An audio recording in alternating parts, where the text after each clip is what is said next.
Let me take this across to Shivani as well as Rohit Sharma for more details. Rohit, to you first, what really America plans to do here? What's the domestic support looking like for Donald Trump right now? Perhaps one of the biggest challenges he faces is the fact that there are many pro-peace MAGA supporters who he could anger if he chooses to enter this conflict. Absolutely. That's one of the things that's been dominating conversation domestically here in the US, Akshita, that there are people within his party, within his base, who do not want Donald Trump to take America to a war. And I think the reason is pretty clear. I think America hasn't really fared well in past wars. They do not have had an exit strategy. The regime change has, not worked in many cases, almost entirely in all the cases. So I think it all depends on, what President Trump is informed by the intelligence community, and he does have to sell his plan to intervene to his audience here, his base here in America. Also, the fact that he also needs an authorization from the Capitol Hill. Any war, act of war is usually authorized by those on the Hill. And I don't think he has numbers there. I think domestically, he has been focused on passing the big, beautiful bill. So I think this kind of throws a wrench in his plans. He obviously has extended this deadline that he was talking about initially, where, Iran could come in and talk. And we'll see that, I think, in 20 minutes from now in Geneva, Switzerland. There will be foreign ministers from the French, UK, and German who will be talking to the Iranians. So all eyes are obviously going to be in Switzerland as to what it becomes. And could this be the last saving act of these negotiations? But domestically, as you pointed out, it is tough for President Trump right now to sell this plan of an all-out war against Iran. As far as these countries are concerned, the foreign ministers who will be meeting with their Iranian counterpart, there is going to be a conversation where they will suggest that US is open to direct talks, to a conversation about what the situation is right now and to reach some sort of middle ground. I want to bring in Shivani also on this broadcast. Shivani, with Operation Rising Lion right now that Israel has kicked off, there is a lot of talk that Israel is hugely dependent right now on America if they want to essentially finish and reach their end goal of targeting all nuclear sites, including Fordo. So is there an attempt by Israel also to kind of put pressure on America, on their ally, to come on board? Akshita, I would first like to show you the situation, because when we started this broadcast 2 minutes back, I was standing right in the open. Then the sirens were sounded and everybody who was out came into this area. This is a protected area where I'm standing right now. So this is how the situation is developing in Israel. Anytime the siren sounds, people come out to protect themselves. So the place where I am in is Tel Aviv.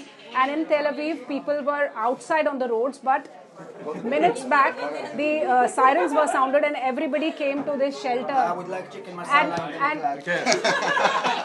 Chicken masala for the Miklas, so please. They know I'm from India, so that they are saying that they like Indian food. But yes, to be on a serious note, Akshita, you were speaking to me about United States and Israel putting pressure on United States. So we must tell our viewers that there was an important meeting between the defense minister, the prime minister of Israel, and also the IDF chief with the president of United States, the vice president also.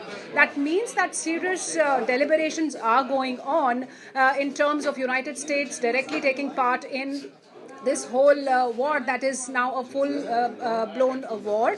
And here in Israel, people's lives are actually impacted because, last time when the whole conflict was seen between the Hamas and Israel, the strike of the rockets was not that... See, there is a strike. I could feel that, and that sound of some strike that has happened close by.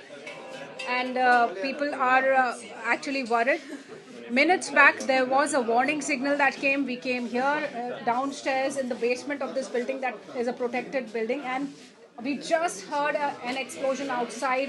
That means, as we speak, there are some hostile attacks that are going on surrounding the area where we are present right now. So that's what I am saying, that the whole situation is escalating each day by each strike, and this time because Iran is sending quite intense missile systems with warheads ranging from 100 to 500 kilograms with those weapon systems, those strong missile systems. So this is the time when United States is also mulling on being a part of this whole war, and certainly Israel wants United States to be a part of this whole war, because it has been seen that a number of assets of the United States, including the troops, they are in close proximity to the Middle East, and any time when United States decides to be a part of this war, they can be further mobilized for the support of Israel. So here the situation is